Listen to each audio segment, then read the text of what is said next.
সবচেয়ে মর্মান্তিক চিত্র আমরা দেখেছি গাজায়। শিশুরা না খেয়ে অকাল মৃত্যুবরণ করছে, বেসামরিক জনগোষ্ঠীকে নির্বিচারে হত্যা করছে। Clear-minded and vigilant. We must not. শুক্রবার জাতিসংঘের সাধারণ পরিষদের ৮০তম অধিবেশনে এক নজিরবিহীন ঘটনার সাক্ষী হয়েছে বিশ্ব। ইসরায়েলের প্রধানমন্ত্রী বেনিয়ামিন নেতানিয়াহু মঞ্চে বক্তব্য দিতে শুরু করলেই একের পর এক কূটনীতিক আসন ছেড়ে বেরিয়ে যান। এ সময় বিশ্বের শতাধিক কূটনীতিক ও রাষ্ট্রনেতা ওয়াকআউট করেন।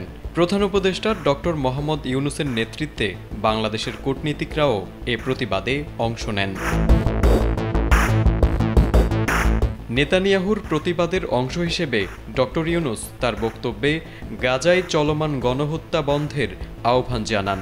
তিনি বলেন, চোখের সামনে নির্বিচারে গণহত্যা চলছে, শিশুরা না খেয়ে মারা যাচ্ছে, বেসামরিক মানুষকে নির্বিচারে হত্যা করা হচ্ছে এবং হাসপাতাল, স্কুলসহ একটি গোটা জনপদ নিশ্চিহ্ন করে দেওয়া হচ্ছে।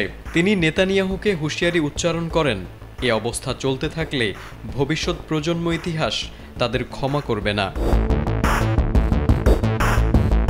এ সময় ডক্টর ইউনূস ফিলিস্তিন সমস্যার দ্বিরাষ্ট্রভিত্তিক সমাধানের উপর জোর দিয়ে বলেন, পূর্ব জেরুজালেমকে রাজধানী করে একটি স্বাধীন ফিলিস্তিন রাষ্ট্র গঠনের মাধ্যমে এই সমস্যার সমাধান এখনই বাস্তবায়ন করতে হবে। এলএমই সার্টিফাইড বিশ্বসেরা কপারে তৈরি ওয়ালটন কেবলস, যা আপনার স্থাপনাকে রাখবে সব সময় নিরাপদ। বক্তব্য শেষ দিকে ডক্টর ইউনূস বাংলাদেশের জুলাই অভ্যুত্থানের স্মৃতিচারণ করেন এবং বলেন, জনগণ বৈষম্যহীন সমাজ গঠনের জন্য যেভাবে ঐক্যবদ্ধ হয়েছে সেই চেতনাই তাদের ফিলিস্তিনের পক্ষে দাঁড়াতে বাধ্য করছে। এই মানবিক সংকটে আন্তর্জাতিক সম্প্রদায়কে দায়িত্ব নিতে হবে বলেও তিনি জোর দিয়ে বলেন।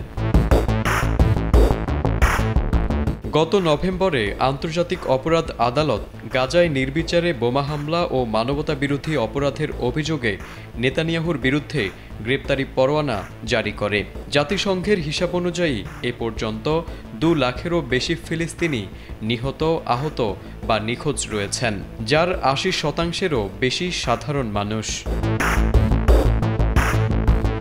তারেক আজিজ, এটিএন বাংলা।